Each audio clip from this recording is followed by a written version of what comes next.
बांग्लादेश से क्या इशू चल रहा है वो सब सारे सेक्शन को टच कर रहे हैं। उन्होंने मेरा आईआर से किया था और आप देख रहे हैं सपनों से सेवा तक। अभी हम पटना बीपीएससी भवन के बाहर हैं, जहां 70वीं बीपीएससी के इंटरव्यू चल रहे हैं। और जो भी कैंडिडेट इंटरव्यू देके बाहर आ रहे हैं, हम उनसे जानते हैं कि उनका इंटरव्यू कैसा रहा और ओवरऑल एक्सपीरियंस कैसा रहा। हेलो सर, आपका नाम क्या है? मेरा नाम पीयूष कुमार है। सर, कैसा रहा इंटरव्यू एक्सपीरियंस आपका? ओवरऑल इंटरव्यू एक्सपीरियंस बहुत अच्छा रहा। काफी कॉर्डियल बोर्ड था जी। और हालांकि क्वेश्चन वो अच्छा पूछ रहे थे, जी। तो ओवरऑल अच्छा रहा। आपका ऑप्शनल क्या था सर? मेरा एंथ्रोपोलॉजी। और किस पैटर्न पे क्वेश्चन ज़्यादा पूछा जा रहा है? आपको ऑप्शनल से ज़्यादा पूछा जा रहा है? एक्चुअली वो सब सारे सेक्शन को टच कर रहे हैं। जी। शुरुआत उन्होंने मेरा आईआर से किया था कि बांग्लादेश से क्या इशू चल रहा है, जी। अभी का क्या क्या रिलेशन है उनका। उसके बाद वो फिर जो मैंने एमबीए किया है, जी। तो फिर एमबीए से उन्होंने क्वेश्चन पूछा। फिर एंथ्रोपोलॉजी से उन्होंने काफ़ी डिटेल में पूछा है, तो ओवरऑल। और फिर लास्ट में वो गार्डनिंग के भी बारे में, मेरा जो हॉबी है हॉबी उसके गार्डनिंग बारे है। में पूछा। अगर आप क्वेश्चन रिकॉल कर पा रहे हो सर, एंथ्रोपोलॉजी से क्या क्वेश्चन पूछा गया या आईआर से क्या क्या क्वेश्चन पूछा गया? एंथ्रोपोलॉजी में जैसे उन्होंने दो जो थिंकर है एंथ्रोपोलॉजी के, रुथ बेनेडिक्ट और मार्गरेट मीड, जी। उनके बारे में उन्होंने पूछा। जी। और काफ़ी डिटेल में पूछा था कि उन्होंने किस पे काम किया था, एक ये है। और उसके बाद ये जो रेसेस है, रेसेस तो वो पूछे थे कि वो कहाँ पे पाया जाता है, एक पर्टिकुलर रेस का नाम लेके वो कहाँ पे पाया जाता है। और आईआर से बांग्लादेश से रिलेटेड क्वेश्चन पूछा गया? आईआर में बांग्लादेश से और कोई करंट और कुछ नहीं पूछा। शायद और कुछ नहीं पूछा गया। आपके एमबीए बैकग्राउंड से और कुछ क्वेश्चन? हाँ, मेरा लास्ट में एमबीए से उन्होंने अच्छा खासा क्वेश्चन पूछा था। जैसे? तो एमबीए से जैसे कि मार्केटिंग में एक 4P होता है, क्या क्या होता है, प्रोडक्ट, प्लेस, ये सब। जी। उसके अलावा फिर कुछ डिटेल में भी उन्होंने पूछा था कि प्रोडक्ट मैट्रिक्स क्या होता है, फिर आप प्रोडक्ट को आप कैसे करोगे, थोड़ा ये सब सिचुएशन बेस्ड था। तो आप एमबीए करने के बाद सर जॉब भी कर रहे थे? हाँ, मैंने एमबीए के बाद जो मैंने जॉब किया था, तो जॉब से भी कुछ क्वेश्चन पूछा गया आपसे? जॉब से उन्होंने पूछा नहीं, और लास्ट में उन्होंने कहा था कि आपका वो स्वॉट एनालिसिस करने खुद को, जी। आपका स्ट्रेंथ वीकनेस क्या है, फिर अपॉर्चुनिटी थ्रेट, इस तरह से। स्ट्रेंथ और वीकनेस क्या है वो साइड? स्ट्रेंथ और वीकनेस उन्होंने कहा कि आप ये मत बताइए, आप बताइए अपॉर्चुनिटी और थ्रेट क्या है। अच्छा। तो बस ये दो चीज पर उन्होंने फोकस किया। आपके पोस्ट प्रेफरेंस से भी क्वेश्चन पूछा गया सर? नहीं, मुझसे तो पूछा ही नहीं गया पोस्ट प्रेफरेंस क्या है। अच्छा, हॉबी में जो आपने बताया गार्डनिंग के, गार्डनिंग लास्ट में वो बस वो पूछेगा आपकी गार्डनिंग क्या है, तो मैंने बताया कि मतलब आपकी हॉबी क्या है। जी। मैंने बताया कि सर मेरा गार्डनिंग है, मैं ये दो प्लांट की।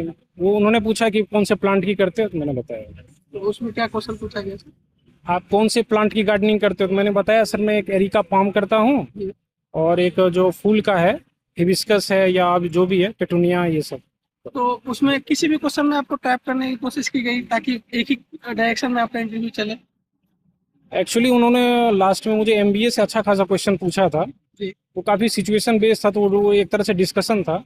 जी। तो ओवरऑल मतलब अच्छा ही रहा। कभी आपको सॉरी बोलने का भी मौका मिला सर आपके इंटरव्यू के दौरान? हाँ, मुझे एक दो बार सॉरी बोलना पड़ा, क्योंकि वो पर्टिकुलर कोई नाम ले रहे थे एंथ्रोपोलॉजी में, जी। तो वो मैं उस समय मैं समझ नहीं पाया था। हालांकि बाद में मैं समझ गया, तो मैंने उसके जवाब तो दिया। आप जब सॉरी बोलते हो बोर्ड मेंबर को, तो उनका रिएक्शन क्या रहता है?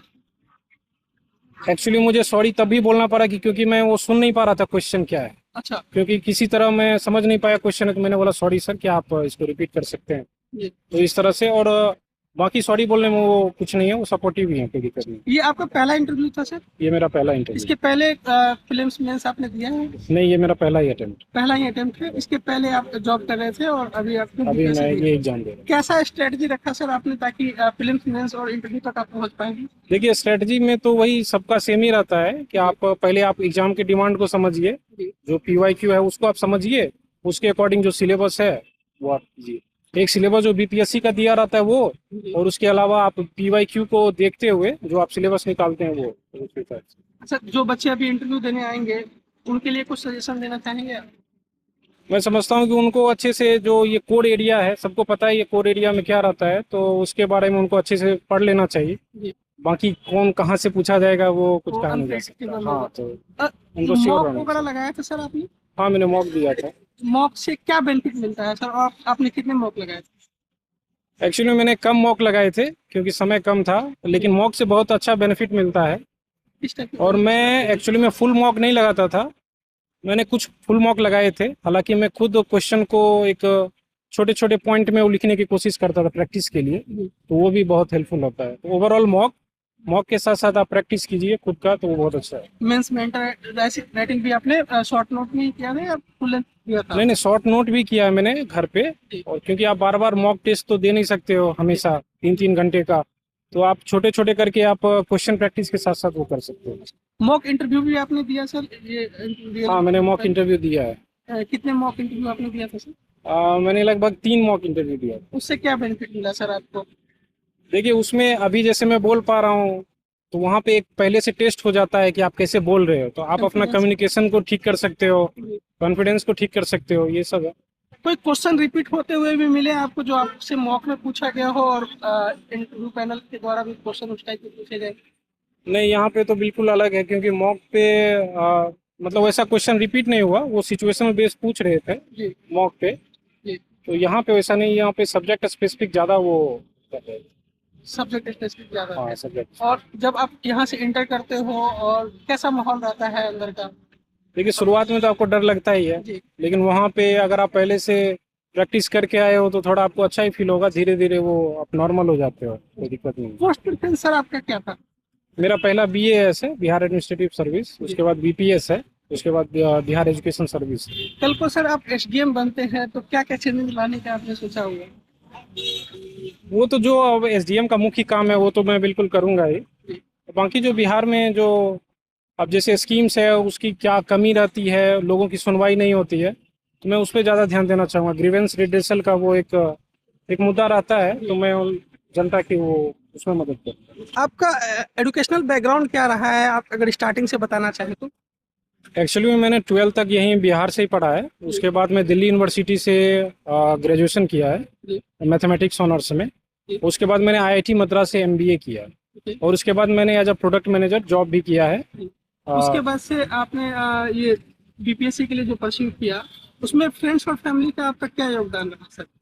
एक्चुअली में मेरा हमेशा से ये सिविल सर्विसेज में आने का हमेशा रहा है। जी। और मेरे एक्चुअली ये तभी हो पाया क्योंकि वो फ्रेंड्स और फैमिली, जो मेरी फैमिली है, जी। वो हमेशा हमें बताते रहते थे कि सिविल सर्विसेज एक बहुत अच्छा जॉब है जी। जिसमें आप जनता के लिए काम कर सकते हो।